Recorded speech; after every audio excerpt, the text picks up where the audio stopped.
Bueno, pues si me lo permite, quiero presentarles ya a nuestro invitado de excepción, Agustín Laje. Muchísimas gracias, Agustín, por estar con nosotros en De Buena Fuente.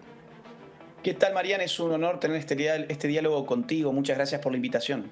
Oye, me dices que estás por fin en tu tierra natal, después de tantas conferencias en las que, bueno, yo me imagino que has podido percibir la realidad que te rodea, pero además la perspectiva también de estos lugares que has visitado. Cuéntanos ¿cómo se siente? ¿Qué sientes con este avance de lo que podríamos llamar quizá nueva derecha o ese retorno a los valores más conservadores que nos intentaron arrebatar durante tanto tiempo?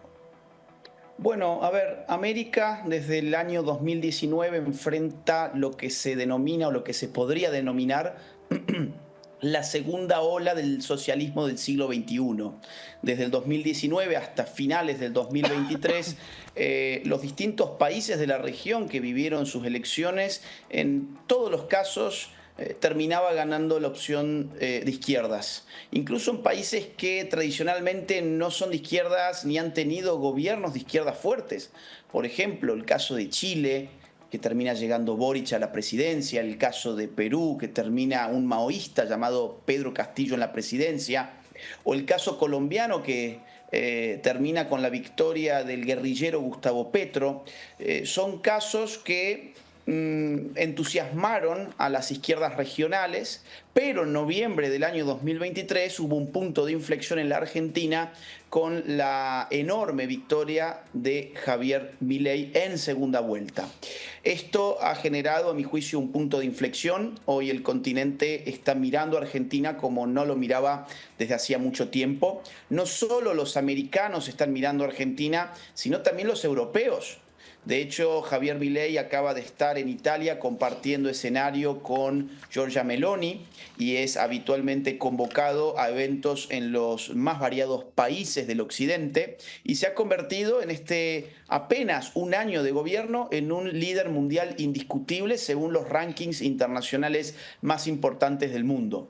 Con lo cual, al parecer hay un punto de inflexión que empiezan a soplar vientos por derecha porque en febrero del año 2024 vamos a tener otro gran triunfo en El Salvador con la victoria de Nayib Bukele con casi el 85% de los votos, el presidente democrático más popular del mundo probablemente, y finalmente la enorme victoria, la paliza electoral de Donald Trump en los Estados Unidos. Así que tendremos nueva derecha en el norte, Estados Unidos, en el centro, El Salvador y en el sur con Javier Milei. Las perspectivas para los 4 años venideros son realmente muy buenas.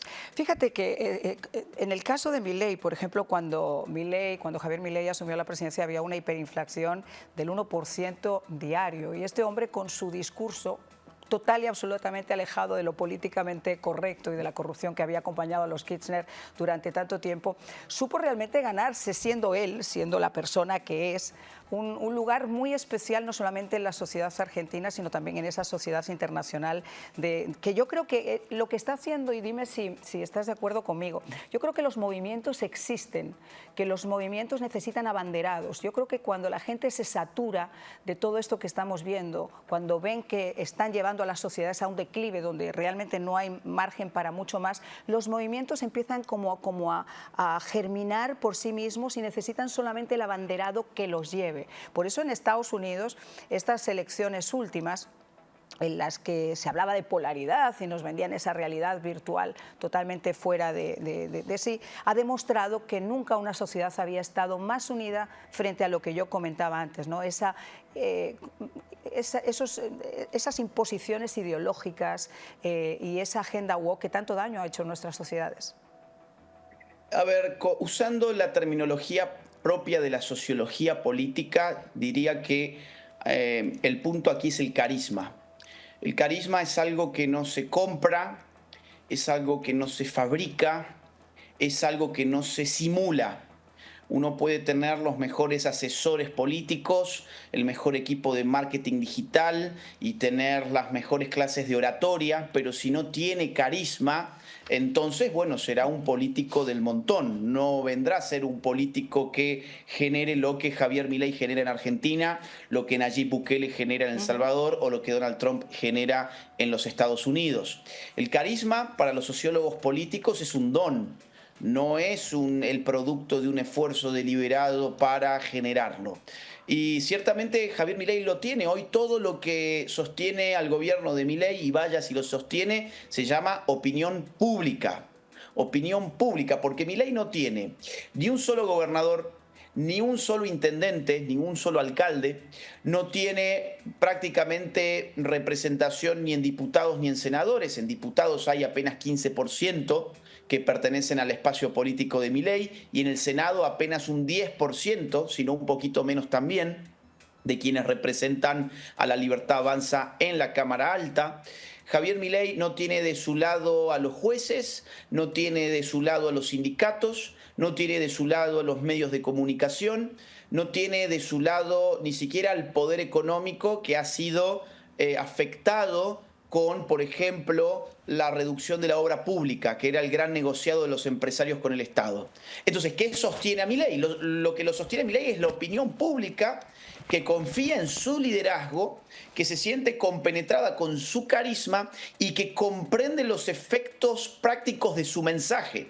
¿Cuáles son los efectos prácticos de su mensaje? Bueno, una reducción de la inflación que estaba al orden del 25,5% mensual en el mes en que Javier Milei asume la presidencia argentina, y hoy está rondando el 2% mensual, que sigue siendo alto, pero es una bajada histórica, sin precedentes. El mundo, los grandes académicos de la economía están mirando a la Argentina a ver cómo ha hecho este señor para llevar en apenas 12 meses de gobierno una inflación que rondaba arriba del 25% mensual cuando asume, y la baja al 2% mensual en el último mes que se ha medido. O, por ejemplo, el riesgo país rondaba el 2000%. Ahora está por debajo de 700 puntos. O, por ejemplo, la brecha cambiaria. Cuando él asume, la brecha cambiaria estaba en el 200% y hoy está prácticamente en el 0%. Pero, o, por ejemplo, el promedio de los salarios en la Argentina estaban en el más o menos unos $300 de salario promedio, y hoy supera con creces los $1000 de salario promedio. Entonces, a ver, todo esto se ha llevado adelante sin expropiaciones, se ha llevado adelante sin violentar la igualdad ante la ley, se ha llevado adelante sin confiscaciones. Esto se ha llevado sin controles de precios y todo ese tipo de magia socialistoide con la que te dicen que van a combatir la inflación. Se ha llevado adelante con una reducción del Estado, una reducción de la política, y ha funcionado. Entonces, hoy la imagen de Javier Milei está midiendo más de lo que sacó en noviembre del 2023. O sea, su imagen está más fuerte que nunca. Y eso está pasando, fíjate, por ejemplo, con Nayib Bukele. Tantos defensores de los derechos humanos, esos organismos que desde sus maravillosos despachos en Washington, sin haber movido el trasero nunca a ninguno de esos sitios, y saber cómo tiene que sobrevivir esos pueblos y el éxodo a los que se ven obligados, porque las gangas han tomado realmente el control de todas las instituciones. Cuando este señor decide poner mano dura, entonces salen esas organizaciones de derechos humanos a abogar por los individuos que se han convertido, que son realmente victimarios y no apoyan a las víctimas. Pero Bukele es otro ejemplo. Pero aquí, por ejemplo, en Estados Unidos, es curioso que con un presidente electo, todavía ni siquiera en funciones, el mundo alrededor de esa figura del liderazgo del que estábamos hablando, del hombre con carisma al que tú mencionabas, esté moviendo ficha a unos niveles que son insospechados.